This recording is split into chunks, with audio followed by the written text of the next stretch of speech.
Hello, how are you all doing? Today I would like to talk about Taylor Swift's latest album, The Tortured Poets Department, which has been attracting a lot of attention around the world. Thank you. The Tortured Poets Department was released on April 19, 2024. Let's start with some trivia, but actually, most of Taylor's albums to date have been released in the second half of the year, especially in the fall. So it's very rare for an album to be released in spring. Why was it released at this time? The previous release was Taylor's version of 1989, which was released in October 2023. Is that why there was an interval of 6 months? I don't know, but as a fan, I'm always worried about my wallet, so it would be helpful if there was an interval of about 6 months. On the other hand, will there be any new works released around October 2024? It may be the remaining 2 works that are not released in Taylor's version. And this Tortured Poets Department, sound-wise, I felt it was an extension of their previous album Midnights. The producers are Aaron Dessner and Jack Antonoff, who have been working together for the past few years. Overall, it has a very calming feel, and the first song, Fortnight, sometimes feels like Lana Del Rey singing it. Post Malone is participating in Fortnight.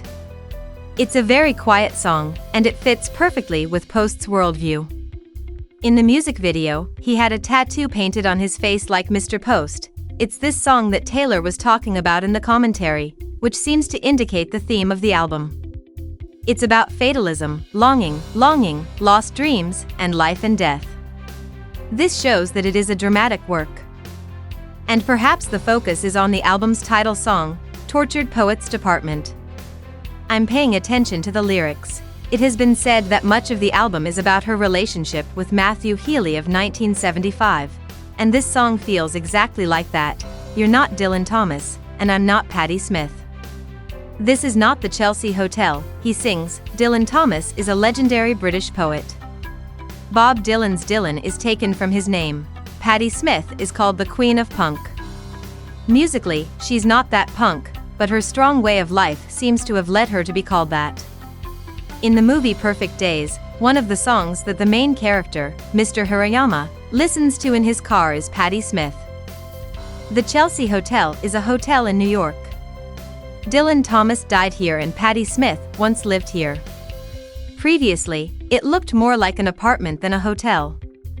It looks like you can stay here normally now. Matty's name never appears, but when you listen to this song, the image of Matty, who continues to write great songs with his own band, comes to mind. It's also a song that lets you feel the loneliness of a breakup. And the 5th song, So Long London, is also a song that feels like a farewell. Like Matty, Jo Alwyn, whom she dated before that, was also British. In this song, she is said to be singing about Jo Alwyn. The title is Goodbye to London, but it's basically saying goodbye to the British people. The lyrics are about a farewell, looking back on the days we spent together and saying, we'll find someone for each other.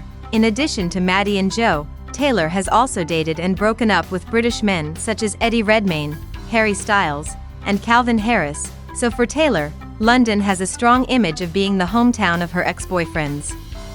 It may be, other songs about Matty have also become a hot topic among fans, including his songs, But Daddy I Love Him, Fresh Out the Slammer, Guilty as Sin, and I Can Fix Him. And it is said that The Smallest Man Who Ever Lived is a song of anger towards Matty. That's a bit of a harsh title. Matty's height is said to be 175 centimeters, but is he really that short? Maybe he was expressing humanity. By the way, Matty apparently commented that he hasn't listened to Taylor's current album. Florence from Florence and the Machine is participating in vocals and songwriting. Florence and the Machine are extremely popular in America, and they were a band that broke out around the same time as Taylor. Taylor says the song was inspired by true crime shows. Florida is said to be a region where criminals make a fresh start, and Taylor seems to have created this song with his desire to make a fresh start after a heartbreak. Actually, it was originally announced that it would be a 1-disc album with songs 1 to 16. However, on the day of release, he suddenly announced on Instagram that there was a secret second photo. This includes songs 17 to 31, and is called The Anthology. Why did you release additional songs on the release date? I thought that the reason for this was the way the charts were made. Once a CD or record is bought and listened to at home, it's no longer on the charts. However, songs that are released as a surprise will primarily be subscribed to, so those songs will be heard on the subscription service, and they will also grow on the charts. I was wondering what your thoughts were. What do you think? The surprise second album included another controversial song. It's a song called Thank You Amy. The reason is that the balance of uppercase and lowercase letters in the song title is odd. If you read only the capital letters, K, I, and M become Kim. Yes, I'm talking about Kim Kardashian. She is Kanye West's wife and is also known as a rather troublesome person. The lyrics are full of irony, about Amy, a girl who hated her because she was bullying her in school, and that she was annoyed at the time, but thanks to her, she was able to get this far. There are some very harsh words lined up, so it's quite offensive. However, we don't know if Amy actually existed. I think there probably aren't any. I thought that creating a song based on a fictional story and launching an attack on the enemy was a great way to express it. There is also one song that I'm interested in. The song is called So High School. Doesn't this sound similar to the 1975? Although Matty's name is not mentioned as a songwriter, Taylor has definitely listened to their songs, so I wondered if he was influenced by them. I would also like to hear opinions from fans of the 1975.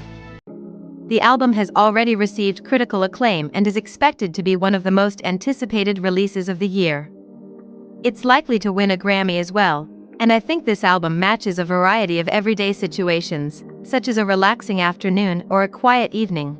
There are so many songs that it's hard to listen to them all. After listening again, if you have any thoughts, I would like to tell a story here. We'll continue to talk a lot about Taylor and music.